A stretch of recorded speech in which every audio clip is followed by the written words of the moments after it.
إذا الشمس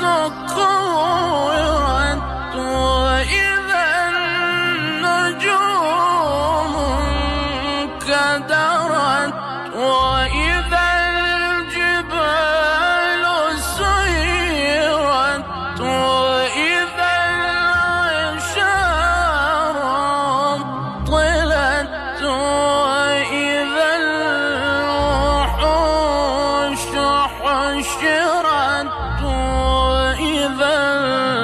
البحار